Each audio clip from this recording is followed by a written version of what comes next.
Good morning, good afternoon, and good night, wherever you're tuning in. We are Slava and Jonathan, bringing you the Side Quest podcast, where we talk about character development, stories, and all things that are world building. And we occasionally take side quests, because, frankly, that's how conversations work. Just as a reminder, this whole show is spoiler heavy. So sit back, tune in, and join us on this episode of Side Quest. Hey, Jonathan. Hello. It's another fine Saturday morning. It is another fine Saturday morning. I heard you did a little rah-rah at work trying to get people to listen to us. A little bit. And just like you mentioned when we were on with Spencer, that you haven't even told your family, and I've told like 5 people about this podcast. I haven't been announcing it to anybody either. It came out in conversation. Like it was just, I don't know how it did, but it was very natural. It came out in conversation with a couple of colleagues of mine, and they got really interested. Oh wow! And they wanted to listen to it. At least one of them has listened to the podcast because when I was in the office on Wednesday, he commented how much he likes it and enjoys the back and forth we have. Nice, specifically. So yeah, that's fun. We passed. Go for it. We passed 200 listens, which is we did. We did. Somebody might laugh at us for that, but for just being as new as we are, like as the podcast, I mean, I'm happy with that. We did pass 200 listens. I've slowly been mentioning it in passing to friends. Yeah, I still don't really heavily advertise anything because I want our catalog to be bigger, and I am the reason that we SideQuest 10 of our, this is episode 19. This is episode 19. Currently, half of our podcast is The Way of Kings, which is not a bad thing in my opinion, but 5 of them are short stories, 10 of them are The Way of Kings, and that leaves 4 of them at this point to be 2 other books. So I'm waiting to talk more about it with folks just because there's more to come with the options. And Spencer, I will have you know, has been texting me about a bunch of other books that I have recommended that he's going through right now. Like he just went through the Cradle series. Well, the Cradle for book 1, which is this Dragon Ball Z style book, basically. It's Dragon Ball Z in a book form, basically. He was super surprised at how much he liked it by the end of the first book. He'll probably be coming back for additional books besides the Cosmere. And he's also reading The Lies of Locke Lamora right now, and he's like, yeah, I'm having trouble getting into it. And I was like, well, how far are you? And he's like, chapter 3. And I was like, okay, get out of here. Like, that's world building still. You're reading a new series, and you're 3 chapters in. Of course it's still world building. Yeah, there's time. But books, I described book 2 and 3 of The Lies of Locke Lamora as... I'll just describe book 3 because I think that was more interesting at the moment. Book 3 is basically Ocean's 11 meets Pirates of the Caribbean.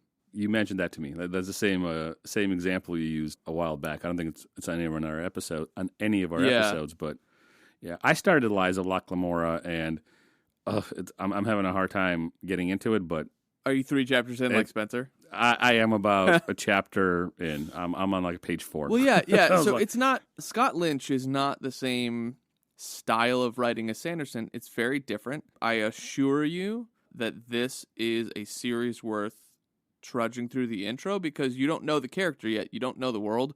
You don't know what's going on. And so you're kind of in this intro stage of like, who is Locke? Why is he an orphan? Blah, blah, blah, blah, blah, blah. And figuring those things out.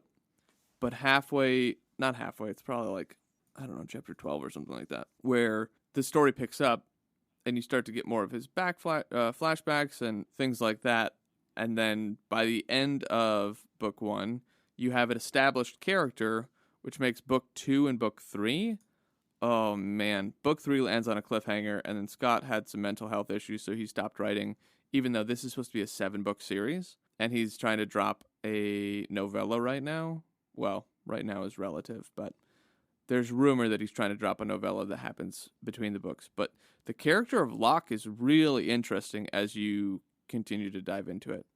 All that to say, keep reading it. I promise you it's good. And frankly, we should discuss it on here because it's It's a good book. Yeah, I'm all for it. And I think, based on how you described it, I think it's going to be a fine read.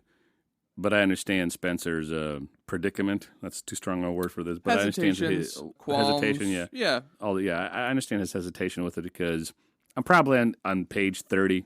That might be chapter 2. I don't know. I listened to it. I listened to it as I was taking the shower because I'm using the audiobook. But I was engaged enough. It wasn't, like the shower didn't take my attention away from the noise coming out of the speaker. And I was with it, but I was kind of like, ugh, this is kind of, I don't know if I like it. Father Chains. But I'm going to stick with it. Jean. Locke. I'm sorry? I'm just listing off people from the book that you probably haven't met yet. No. That are main players. They're main players that you meet in, I don't know, 6 chapters or something like that. Jean Tannen, Father Chains. Father Chains. It's a nice name. I like that. I have quotes. We're just going to do a quick nonsense side quest that has no relevance for anybody who hasn't read this book, but or is that all connected to do androids dream of electric sheep? But it's quotes. This is what it's all about. And interestingly enough, I haven't been doing what I normally do, which is every year. I've been doing this since 2020. It's called a Spark Note, where you have this note that you just jot all of your ideas in. So like quips and one-liners or books that I've read or thoughts that I've had or thoughts I want to come back to, whatever. But anyway, so there's quotes from Father Chains in some of this and Jean from not the Lies of Locke Lamora, but like the Lamora series. And the first one is, "Nobody wins all the time, Locke," from Father Chains, which is fun. And then this is from book 3, but it's one of my favorite lines because sometimes life is hard. And this is from Jean. It's, "To hell with you, Locke. I didn't save your goddamned life for you so you could sulk in this goddamn hovel and pretend that you're the only man who's ever invented grief. You're not that goddamn special." It's great. I love it. Yeah, there's just a lot of... It's very real. The relationship between these two men is very real. Authentic, too, because they're both being themselves, but they're also both the Robin Hoods of the world, to put it very kindly. Very kindly. Okay. Where they're thieves. They're thieves. So, it's fun. Anyway, you had an original question somewhere that I don't think I answered. Oh, telling people about the podcast, and then I mentioned Spencer reading extra books. So the one guy that one guy from work that is listening, because he said he's listened to a few, and he's enjoyed the progression of how even in the first few episodes, our back and forth noticeably better than the very first. He's mentioned the Way of Kings. He's like, and now I'm on the fantasy thing you guys are talking about. So he's going through the episodes, which, good for him. I'm happy that he's doing that. And he's a cool dude. So I'd be interested to hear his feedback. I'll probably ask for it in a couple of weeks. Feedback, like, hey, and then by the also, way, like, if he's reading The Way of Kings, like, ask him what his first read-throughs are. Yeah, I don't think he is, but if he ends up doing it because of it, that'd be interesting. Is this your friend But I'm going to give it a couple of weeks. No, go for it. I'm going to give him a couple of weeks, and then I'm going to say, hey, so you've listened to at least now, 10 episodes, even if it's just still the original 6. Any feedback as a listener for us? Yeah, always good. That's a note for you guys as well. If you have feedback to go, hey, what are you doing here? Why does the audio cut out? Blah, blah, blah. Just ask us. We can't catch everything, so please, we're happy to take feedback. Yeah. Is this a guy from work who's also a French chef? Your friend who cooks? No? Okay. No, but he's from the same group. So this is a different division a pod of the company. Or whatever. You guys have pods or something? Yeah, exactly. So he's from a different division. They do the same stuff, only they're more in the weeds with the data. But it's the same marketing. Data analytics or data science? Probably analytics. A little bit of both. Really? A little bit of both. So 2 of them, there's 6 of them over there. 2 of them are chefs. This guy is just a 2 of them are chefs. Dude. I only know about 1. Or maybe I've assumed that the times you talk about it, it's always the same person. Whatever. Well, one of them is the guy that suggested the Escoffier book that's already been mentioned in the podcast. And again, if you guys want to learn what we understand as French cooking or fine dining, like the structure for it, for lack of a better term, it's a book called Escoffier. It'll probably be about $50. It's a tome, and in any reputable culinary school, you will learn this book. You will, according to this guy, he had to memorize the first 150 pages of it. And how to sear meat, how to make a sauce, how to cook a chicken, all of it is in this book. So one of them suggested that book, which I've been going through and playing around with. And the other guy is just, they were partners in a restaurant endeavor. I just talked to him more, so that I reference him a little bit more than I do the other guy. But he was the first guy that suggested the book. Nice. Interesting. How are your cooking endeavors these days, Slava? They're good.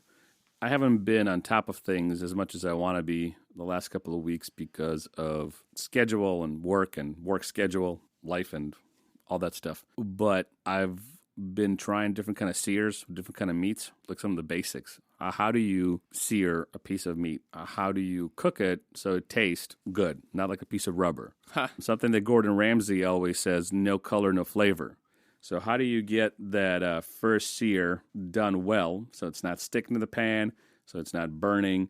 And how do you cook a piece of meat? And I've learned to really like medium rare meat. Yeah, I love medium rare. I was always a medium to a medium well kind of guy, but I've been trying different types of temperatures of meat too for different types of meat. Like a rare lamb is pretty dang good. The lamb I made for Easter was rare, medium rare, but more rare on the fatter portion of it. It was definitely rare, and I loved it. So stuff like that I've been doing, and Easter gave me the chance to get back on it, but unfortunately, I haven't been cooking up a lamb at the end of Passover, in the middle of Passover. How dare you? Cultural faux pas. Yeah, I am full of those, and I'm the type of dude that will eat lamb and rice on Passover because it's delicious. That's why.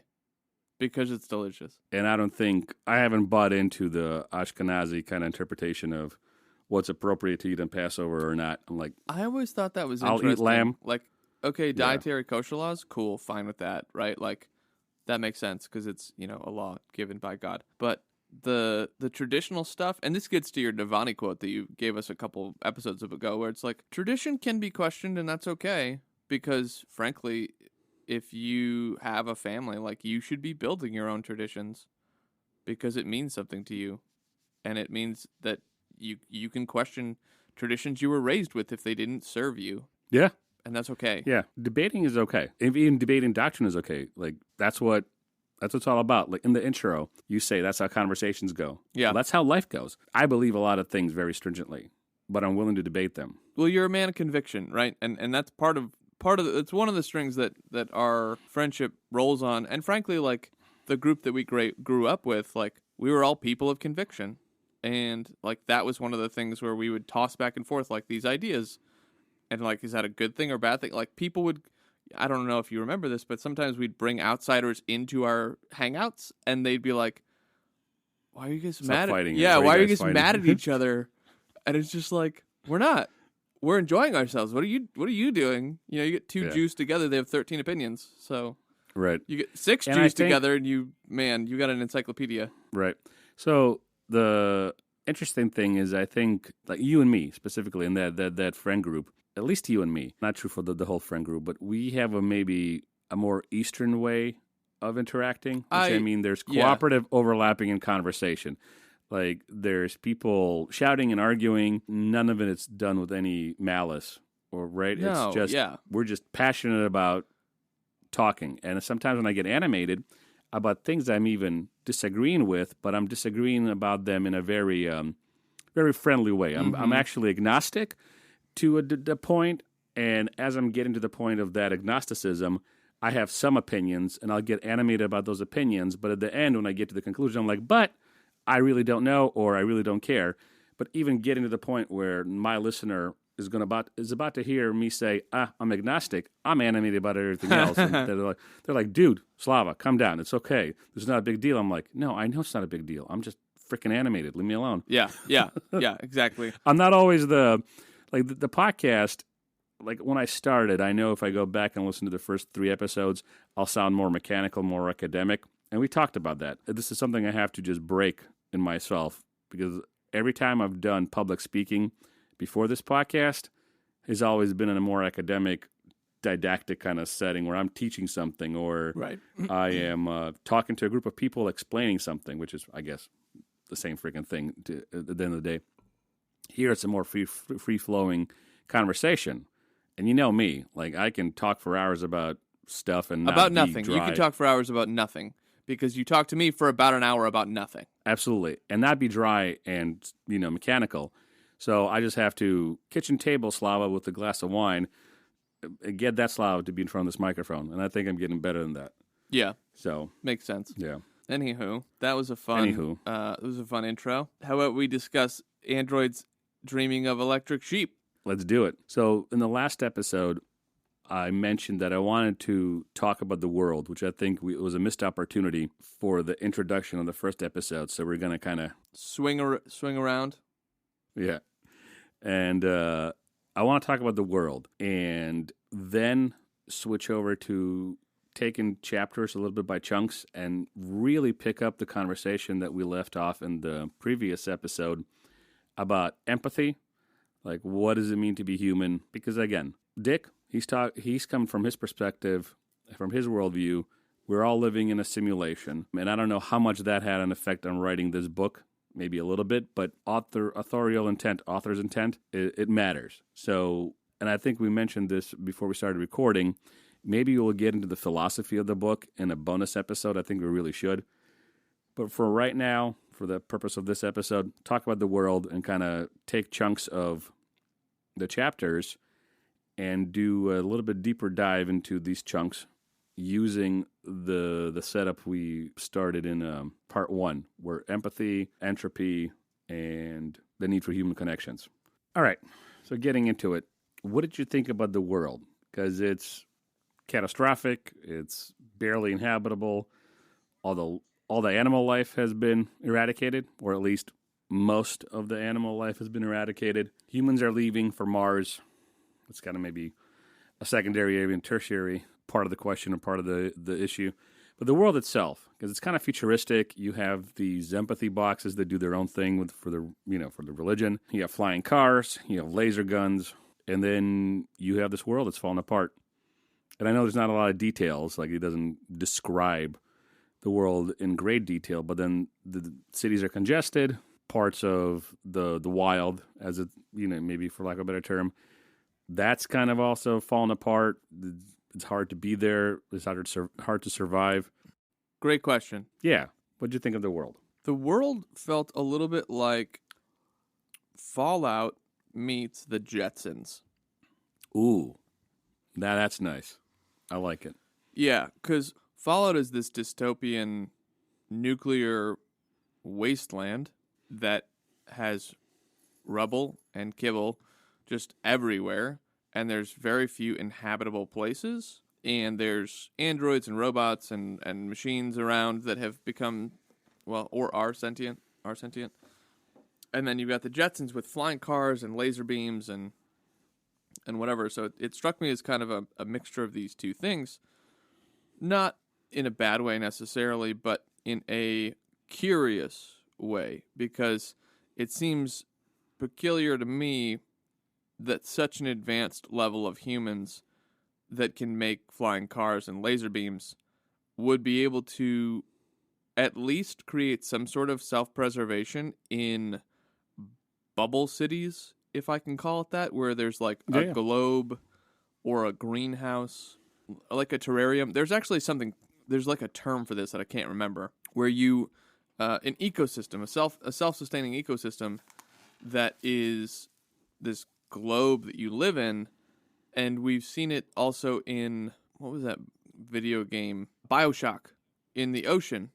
It's these globes that you live in. And yeah, you travel between entities, or globe cities or whatever, and you go back and forth. But in the interim, you travel through the wasteland, and you live inside these things, almost like submarines or self-enclosed cities. So I liked it. I thought it was interesting. I suspended my level of belief to try to make sure that there was no accidental breaking of the world, because if you think too hard about most things, you can probably find a way to break the world. And I don't want to do that. I want to enjoy the book. I want to enjoy the characters and what's going on. So that was kind of fun. But yeah, I thought it was good. I thought it's an interesting mix, right? Right. Both advanced and decaying. I think that's a very appropriate analogy. You said I really liked it. Fallout meets Jetsons, and that covers it really well. What I like about Philip K. Dick's writing is the way he pulls you into the world without even giving you too much details about the world itself. How he builds it, it's very, I think, subtle. And that's what I enjoy about Dick's writing. I'm kind of pulled into these worlds. Whether I read The Scanner Darkly, I'm pulled into like the character's world. And even though I don't know a lot about it, maybe necessarily how the flying cars work, or who invented the ray gun, or how the empathy machine actually works. I don't know these things, but I'm pulled in, and I kind of get a sense where it's a little familiar, but it's not, and I am hooked. And that I enjoyed about the world itself. And it's kind of like an answer within an answer, I suppose. So I enjoyed the way I was pulled into it. Sanderson, for example, I really liked the pace of his writing. Am I overly concerned how the high storms work and where they come from? To the degree that it tells the story and I find out more about Desolations and Odium and the rest of the crew. But other than that, I'm fine not knowing. Here, I'm also fine not knowing about why the cars are flying, but people can't figure out how to preserve themselves in this world. But it's just the sense of connection, I guess you could say, like how I'm pulled into it. The way he describes the world helps me put myself into the shoes of these characters. And this goes back to what I said in the previous episode, where I don't have to believe what Philip K. Dick believes. I'm sure if we put laid out our philosophies and our worldviews, we might agree on maybe 20%. Not at all does that turn me off from going into this world and accepting it for what it is. And that's where I was pulled in, where you get a sense of, this is very, very, the laborious, almost, for lack of a better term, life these people have. Everything is just so drab. Everything's fallen apart. And without getting a lot of description of the buildings or the environment or how cars work or how guns work, you got immersed into this world. I got immersed into this world, and I kind of felt like, wow, this is very heavy. This is drab. This is a dark world that's not easy to live in because everything is falling apart, including the environment. Does that make sense? It does. That's what I got from it. It does. And you said it yourself. Dick and Sanderson's writing, they're kind of night and day, because Sanderson does a lot more world building than Dick does, but that doesn't discount the world that Dick built. It's simply that Dick throws you into the mix and says, figure out what's going on from the start. Right. The world is just a mantelpiece for you to enjoy as part of the plot, and he doesn't really require you to understand the world building because he's not building a world. He's telling a story, and the world is simply a conduit to tell the story rather than, and this is where the difference comes in, Sanderson is a world builder. Rothfuss is a world builder. Scott Lynch is a world builder. Will White is a world builder. There's these authors who are world builders, and then there are the authors who are just trying to tell a story. And I don't want to miscommunicate here about just trying to tell a story. It's like telling a story is really hard. Telling a good, engaging, thought-provoking or entertaining, both is even harder, character-driven, where the characters are interesting. Like, telling a story is hard. So it's not just telling a story. So don't mishear me, but definitely telling a story is difficult. How many people do you know in your life who ramble on about facts and they don't tell a good story because they don't give you the ups and the downs? They don't make the proper pauses and let the characters breathe a little bit when they're telling a story, even if it's about themselves. They just run through it. I'm guilty of that. I consider myself an amateur storyteller, but it's a skill that I believe is deeply useful in how we connect as humans. Right. So we pick up with Isidore and his new companions in the chapters that start off in this episode. And even though androids lack empathy for their beings and they're treating Isidore kind of bad, they're treating him horribly. And he's a chicken head. He's a chicken head, and so they take advantage of that. And what's the question here? So despite being a pretty committed person to mercerism, he seems to be questioning reality in some sense, Isidore, right? He's having his own sort of crisis because for the sake of companionship, he is willing to break the law and help the androids, even though they treat him like garbage. Been there, bud. Been there. I've simped for people before, men and women alike. No, and we all have a thing at some point in our lives. But what do you think about that? Again, the umbrella of our conversation is the need for companionship, human empathy, and we're all going to die and everything's going to fall apart. Anthropy. Yeah. Yeah. Here's the thing. Isidore was living in this run-down apartment building by himself with no other tenants. So when you have an opportunity, you jump at it. It doesn't matter if it's breaking the law because you've been alone for so long. So why would he follow the law? He goes to work. He's treated poorly at work, and then he comes home and he's alone. So of course, it makes sense where he wants connection, and the emotions box. What's it called again? Empathy box. The empathy box just doesn't do it. Like there's something that it feeds, which is good, but it's not all sufficient. And we see that in the characters. Rick and his wife, toy with the empathy box a little bit, and they get something from it, but they don't get everything they need from it. There's these other relationships that these characters have that there's another hunger, there's another drive, there's another need. I don't know another way to say it. There's another need that they aren't getting from the empathy box, or they would just be on the empathy box all day. And the empathy box is a strange thing, too. You merge with Mercer, and you participate with his climbing the mountain, the hill, as he gets stoned to death over and over and over again. All right. I mean, whatever. I'm not making a value statement on the religion or that thing itself, but it seems that wouldn't hold a lot of weight. It wouldn't have a compound value, right? Like after you do that 400 times, does it really help you? No, I completely disagree. I say that based on ancient history. So Greeks created these tragedies. They went back and rewatched the same tragedies over and over and over and over and over. Why? Why did they do that? The story's the same, and they're wearing masks. So, okay, maybe you swap out a couple actors.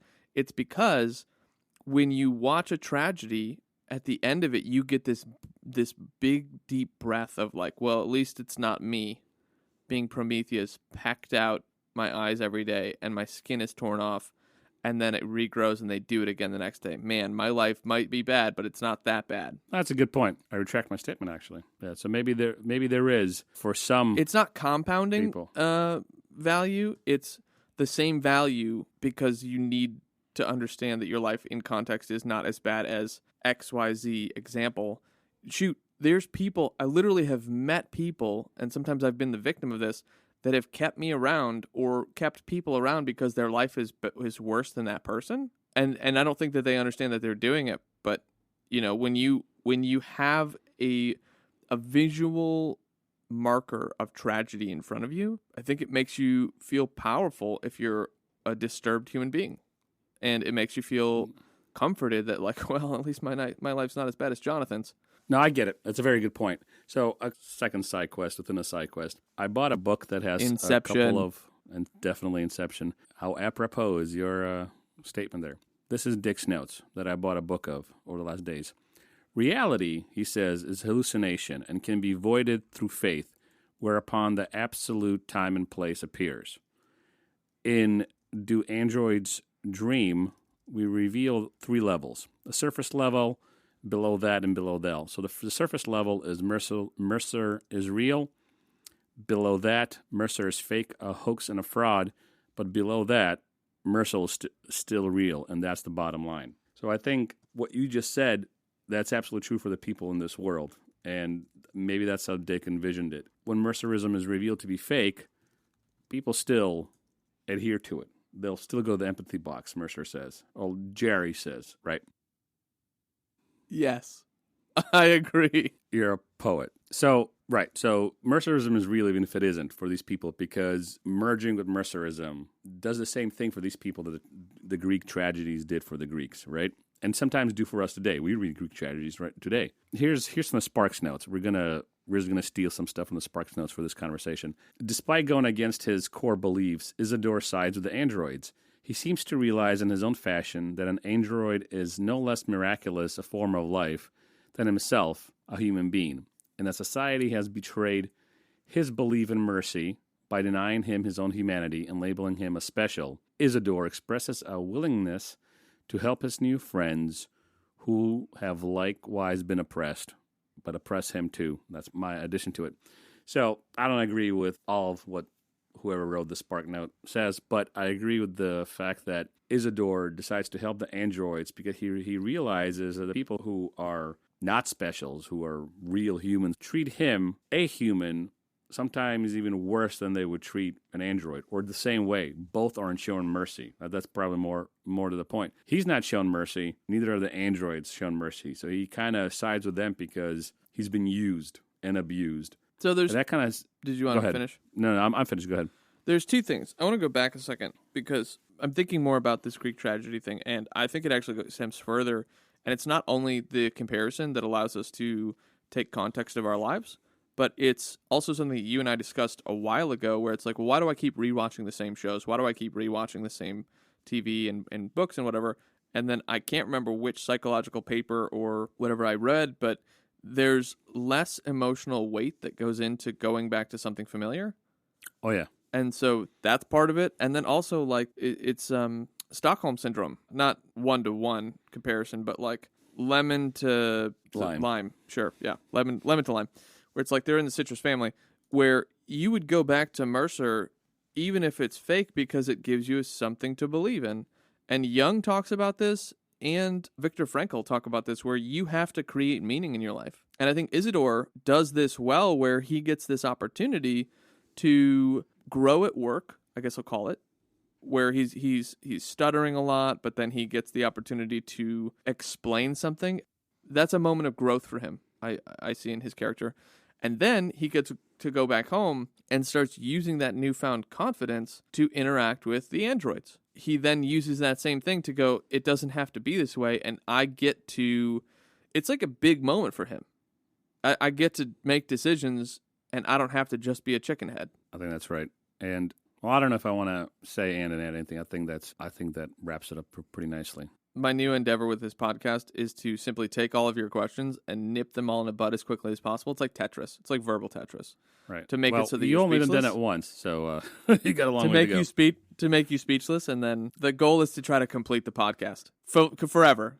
So it ends with me being a chicken head and just like drooling on, the side of on this side, side of the microphone. No, that's good. I think that wraps it up nicely because what he does, Isidore, is he provides them what people haven't even provided him. Yeah. And he really wants the company. Even Pris treats him like garbage. And even, I forget the woman's name, but even Rose the woman too? Isn't it Rose too. That's good Yeah. enough. Rose too tries to defend him, but not really. She only defends him as far as it helps her keep him compliant or keep 100%. him happy. 100%. Yeah. All right, very good. So in the next chapters, 15 through 17, we have Deckard now confronting his empathy. So Isidore is confronting his empathy towards androids, which makes him question his mercerism, and then everything we just talked about is the fallout of that. And Deckard has to confront his empathy too, as it's growing for androids. He buys a goat, a real goat, spends an exorbitant amount of money. Nubian goat. A Nubian goat. He merges with Mercer, right? Something happens when he talks to Mercer. He says that he becomes Mercer. Right. And I think that's part of the merging is where you all come together and share in good, bad, and indifferent. That's the part of the whole empathy thing.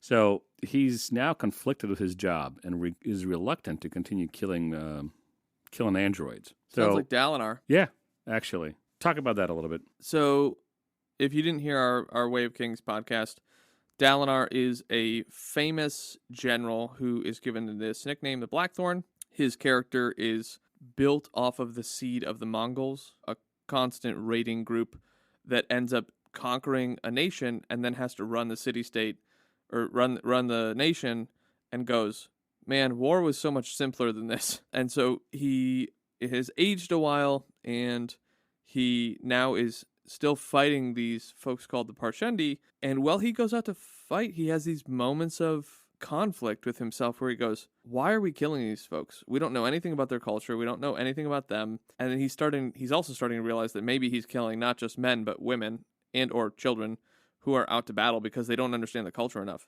And so he's slowly giving up warfare and death that his entire identity has been built on as a warlord in this book. And he has to come to grips with himself to go, I think I'm missing something here, because I'm starting to react and respond poorly and negatively when I kill these beings. And Deckard is wrestling with something similar where he's killing these androids, and with Rose number 1, he's kind of running through the details of that, and he's coming to terms with, like, I don't know if I can keep doing this. And it's interesting. He had very similar reaction and not methodology. He has the same reaction and takes the same steps, let's put it that way, as Isidore does. So he calls Rose to get her help to retire the Andes that he doesn't want to retire because he now has empathy for them. He sleeps with Rose knowing what her ulterior motive is to get him to stop killing Andes. Then she messes with his head. He wants to kill her, but because he now has made love to her, he feels something for her, so he doesn't kill her. She makes fun of him for that, and then she kills his goat, and he kind of lets that go. That's later on in the book. But then after he lets her go, he goes and, with the help of Mercer, which might be too much of a side quest unless you want to go there, with the help of Mercer, destroys the other 3 Andes, and that's it. And then he goes on his little trip to Oregon. But it's the same thing. He goes through the same process Isidore does, at least in my view of things, where he knows Rose's true intentions. He sleeps with her, and then instead of retiring her like he should have, according to the law, that is, he lets her go. And he still has a hard time killing Andes, but then he does it anyway. So there's this tension within Deckard, right? And that tension actually helps him grow as a character, which I think that's good. Good writing on Dick's part. But maybe there's enough differences for somebody, if they pick this apart, there'll be enough differences so they'll say, no, Slava, you're completely wrong. But to me, it seems they both go through the same, for different reasons maybe, but the same process. You missed a real good opportunity earlier with a joke where you could have said that she got his goat. And I just want to rub your nose in the fact that you missed a really easy joke. We'll get to that. And we can use that joke. You should have saved that for when we talk about Rose getting his goat. Yeah. And then getting his goat. That's good. Anyway, so on the empathy thing, so empathy is part of being human, right? That's a fair statement. I remember a story of a black man who was really adamant about trying to change his community because it was full of skinheads, people who were like Nazi enthusiasts who hate black people, hate Jews, blah blah blah. They're just bigots. And so what he did is he made a persona online that was perceivably a white man who also was a skinhead, blah blah blah. And he ended up befriending these guys. And it didn't work with all of them, but it did work with some of them. And then when they finally met him, they went, wait, but you're black. You're this thing that I hate. And he actually invited them on this journey of empathy where he said, hey, I don't know what they're teaching you over there, but I know that it's wrong. And I know that you and I can both be human and you and I can be friends even. And he ended up like inviting them on this journey and helped them see the world in a different light. So I do think that part of what it is to be human is to confront beliefs in ourselves and others that helps us restore the connection that humanity is meant to have with one another, regardless of differences. Because at the end of the day, if you're breathing, we have things in common. And people don't get that. And I was an introvert for a hot minute during some times of depression and stuff in my life. And I chat with people who are introverts and they're like, well, I can't talk to that person because I don't know them. And I go, you have so much in common with them that you have no idea. and you don't know because you're not willing to ask. And that doesn't mean you need to befriend everybody, because some people are simply trash. Like, they're willing to live at the dregs of society because that's all they're interested in. And you know what? If that works for them, that works for them. But I try and encourage people. I go, look, you won't know until you have a conversation with them. You won't know until you have a cup of coffee. You won't know until you ask, oh, hey, you love dogs too? And then they go, yeah, I've got 2 of them. And you're like, oh, I've got 2 dogs. And you go, oh, that wasn't so hard. You created some connection there. I don't really grasp how Dick can believe that we're in a simulation. Same with Musk. I just don't understand it because there's too much phenomenology, evidence for phenomenology that something is here that's more real than a simulation. Because if we were in a simulation, I would make things go my way all the time. All the time. I would have no struggles, and then maybe if I got bored, I would make some struggles. But like, to start, I simply would not give myself any struggles. Because if you know you're in a simulation, you have broken the matrix, so to speak. You're now Neo. That's it. Like, if you know for sure. Well, chaos doesn't exist in a simulation. What's that? Chaos doesn't exist in a simulation. It's controlled random. Like, it's not actual chaos, which life has real chaos. And I think that that's a strong counterpoint to saying that we live in a simulation, because you don't get to control the weather. You don't get to control the fact that a hurricane blew through and destroyed hundreds of families' homes and lives. You don't get to control that. And it's too simple to say, well, we're in a simulation. There's chaos that exists that you don't get to control or manipulate or influence at all. You're not in a simulation. You're just not. It's simple. Like, I love a simple answer. I love believing that things can be fully understood, but they can't, because you can't comprehend all chaos. I think maybe we can get into this because there's a lot to unpack there. But moving on to the next 2 chapters, 18 and 19, we're back to J.R. Isidore's point of view. And here's the spark note says. In parallel to Deckard's painful awakening about his feelings towards androids, J.R. Isidore confronts a new, contrasting point of view about his new friends, Pris, Roy, and Irmgard. Where he once found solace and solidarity with the androids, Isidore's point of view changes, and he is horrified by their anti-empathetic behavior when Pris tortures a living spider. On top of that, Buster Friendly, once a reassuring connection to the outside world for Isidore, is debunking Isidore's beloved Mercerism on TV. So all this is going on, right? And here's Mercerism is revealed to be fake.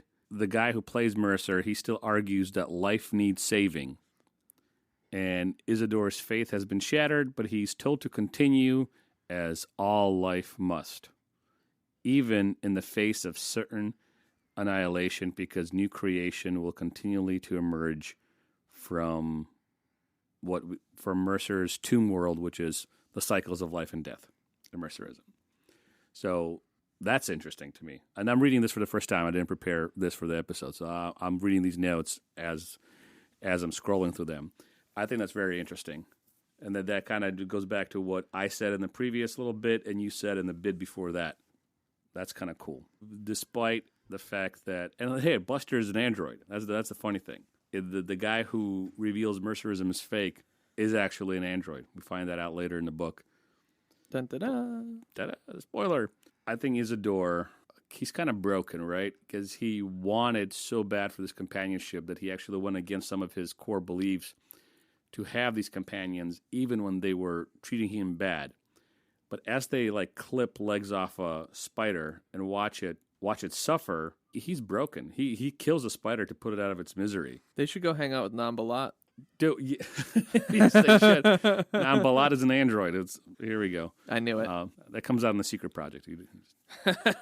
Some of you are listening to this going, what the hell is going on? A lot of our conversations, and then you can get back to your point, will be built off of previous conversations. So if you don't get the joke, just keep trucking. That's what we do. Yep. So it's interesting to me to see the parallel between Deckard and Isidore.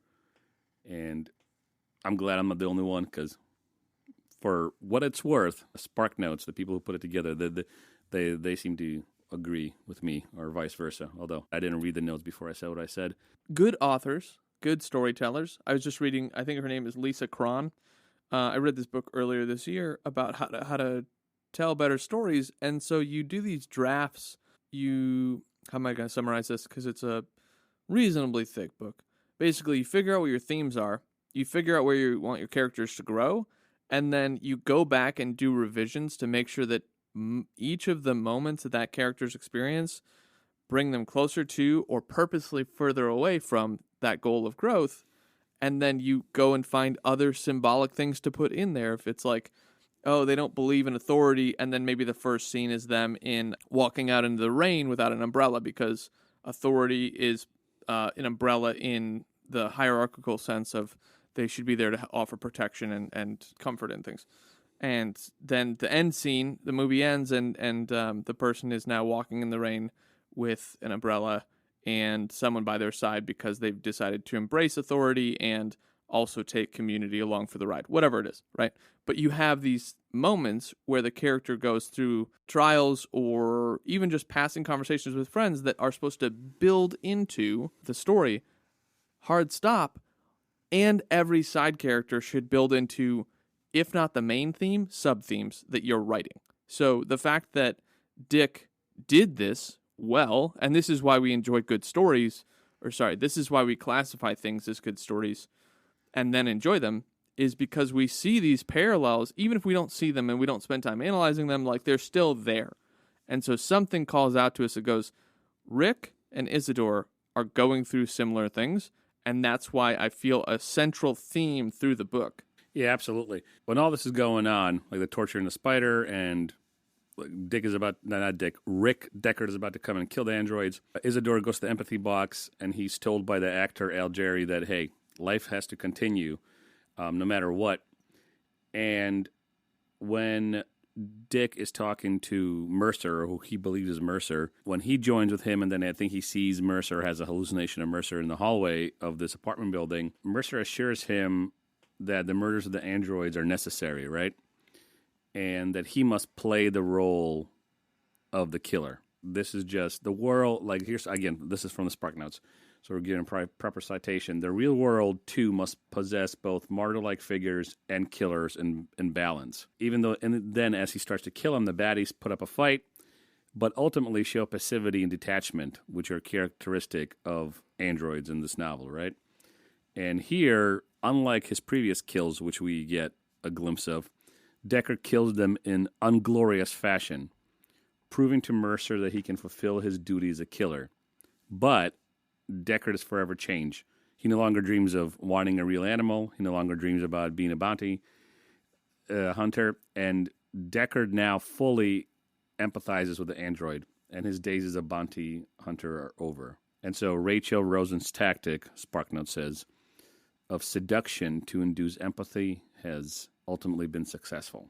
What I think is interesting here is everybody has a purpose, right? Everybody has a role to play. It might be difficult for some to go, oh, that's what you pulled out of a guy killing androids, but that's the character arc there, right? That's the arc of the story, and Deckard coming to terms with his own humanity and realizing that the role he's been playing, maybe he's been doing all the things he's doing for the wrong reasons.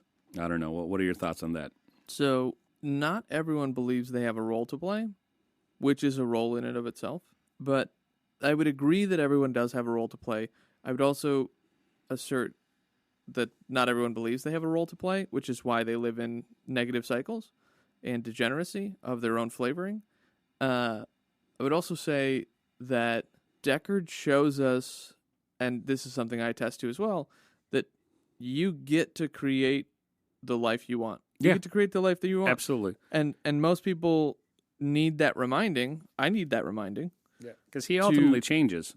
You're Right. absolutely right. He says, okay, this I have learned. So the arc is there. I have learned these lessons. I have processed these things. I don't want this for my life anymore. This is not what I should be going for. This is counterintuitive to my growth as a human or growth as a whatever. Insert anything here. Yeah. And it should be strengthening and encouragement to gain courage to read books like this and go, if he can change his life, I can change my life. It should spur you on to more. Carl Jung said that everyone's living an archetype story, and your first question should be, which archetype story am I living? And the second should be, do I want to live that story? Yeah. Well, And funny it's you this- mentioned Jung. Oh, go for it.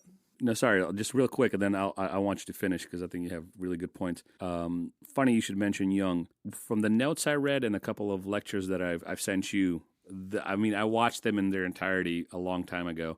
But Jung did influence a lot of what Dick wrote. Even he, I think, references Jung in a couple of notes, but I haven't gone that far in that book yet.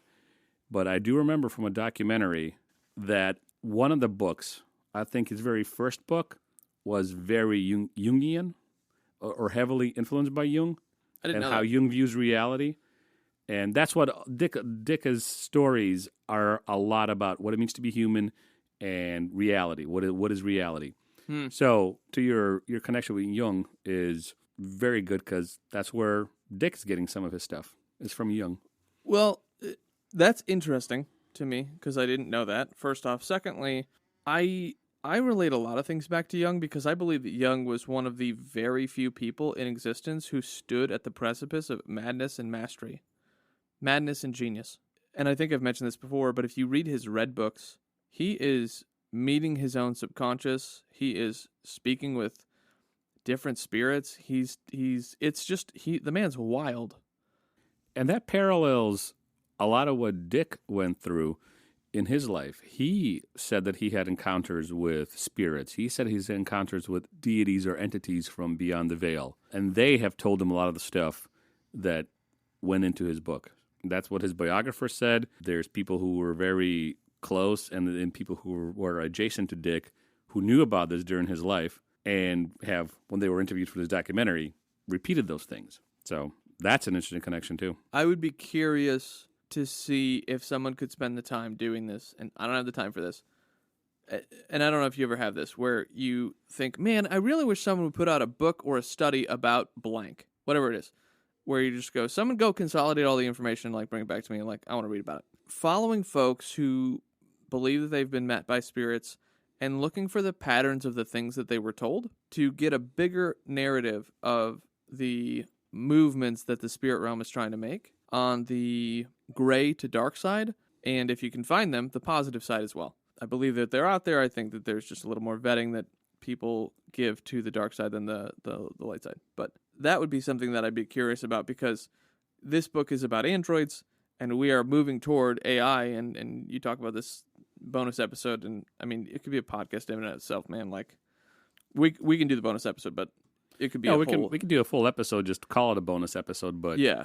I think we should do it because the philosophy of the book, Jungian connections, AI for today, that would be a good way to test out the other project we were talking about, if you remember. We talk about so many projects. I think I know what you're talking about. But anyway, I threw Slava this article earlier this week, and I won't dive into it, but somebody took ChatGPT and told it to destroy all humans, and then it tried to. So, we don't know what we're diving into here in releasing AI. And then I think I mentioned this in the last episode too, and we can wind down here unless you have more questions, is there needs to be some very deep thought and ethical understanding of what we're going to classify as the difference between organic beings and inorganic beings, or beings that we've created, and the rights that both of them have. And I say that because you put me on the record, it's 2023, April 15th. 5 years from now, someone's going to come up with the fakakta idea that robots need rights. Yep. And I hold the opinion that if you have turned a robot on, if you turned your computer on, you can turn it off. It doesn't need rights.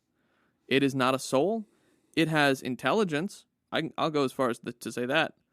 I'm going to go down a rabbit hole. Anyway, do you have any more questions before we... No, I don't think so. I think we're good. And we'll save that rabbit hole for... maybe we'll call the episode Dick's Rabbit Hole. No, I'm kidding. So moving on to the last two chapters. We have the close of the story. Deckard wanders... Well, he doesn't really wander. He goes there with a purpose to find relief from, I guess, what he just seen and done. And he goes north of the city, like 700 miles, which takes him 45 minutes, which is an interesting fact about the technology of this world. But he goes there and reenacts Mercer's endless climb, And something that he was never able to achieve in the empathy box, he actually gets hit by the rock and experiences a merger, right, with Mercer. So he finally, this is the story arc. This is where he finally, comes into his own as the new man, Rick Deckard, no longer a bounty hunter. So he's fused with Mercer. He finally accepts his new life. He's no longer going to be destroying life, whether it's artificial or real or anything. And he's only destroyed artificial life. And he remains resolute, right? Despite being in this hellhole, this hellscape, this world that's fallen apart, he remains resolute. Just like Isidore in his own way, he decides, all right, this is the new way of doing things. I have to move on with my role, I'm doing air quotes, in this world. And then he says, or he comes to the conclusion, and this is now me referring back to Spark Notes, that the difference between authenticity and artificiality is finally rendered meaningless for Deckard when he discovers what appears to be a living toad in the wasteland. And he grabs this living toad, he brings it back, and he's like, wow, this is the crescendo of my story. I finally found a living thing, and it's free. I don't have to kill anybody for it. He brings it back, and his wife is happy, and they're happy, and, I think there was almost like this rekindling of their former relationship, and it's revealed that the toad is fake. And this is a bit nihilistic, I guess, or maybe that's too strong of a word. I take that back. It's not nihilistic. So they discover that the toad is fake, and they become resolute with their situation. That's not really nihilistic. So they become resolute with what they have, and they're like, okay, well, this is what we have. We have a fake toad, and we're going to take care of it. And Deckard's like, it's all right that it's fake. I'm going to go sleep because I've been awake for 48 hours or whatever it was. Yeah. And the wife's like, okay, I'm going to, she doesn't tell this to Rick, but she calls the pet store and gets supplies for her fake toad. That's it. They've both grown, although Rick is the main POV here. He's come to the conclusion that, well, I don't know what the conclusion is, but this is where his story ends. It's acceptance. It's acceptance of his. Thank you. His acceptance of his. We'll stick with this. His role in this story in his life. Yeah, that's true. There's no real commentary that I can give on the ending of the book here that adds anything to what you've said. So yeah. I'm trying to look at some of the little highlights here from the Spark Notes people, just to pull something for us to talk about. But maybe that's it. No, I think that's it. I think that's it because we don't want to get up our own asses too far up on our asses, and we also don't want to belabor it. I think we've done a pretty good job. I wish we had done this for the first episode where we took chunks and discussed them, but it works because we talked in generalities in the first episode. It got more specific in the second. It'll work, and I think we can flesh everything out in that third episode. So there you go, good people. That was Do Android Drink? I need some of that cocaine you have.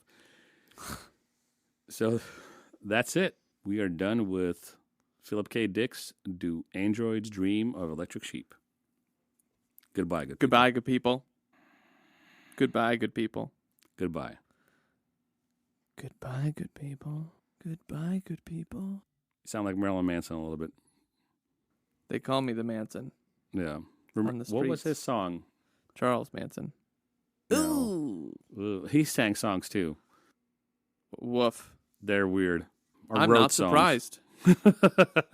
I'm not surprised. Yeah. What was I saying? Oh yeah. For a second there, when you sounded a little to me. You sounded a little bit like here we go. Here's that acid trip. Marilyn Manson. This song. I don't know what I'm talking about. I'll just end it here. This is it. Goodbye, good people. There we go. Now, are you starting a new trend where you're just going to interrupt our outro? Just I can neither confirm. Due to our outro, what Deckard did to Roy Batty. This is digressing. Is it? It has digressed.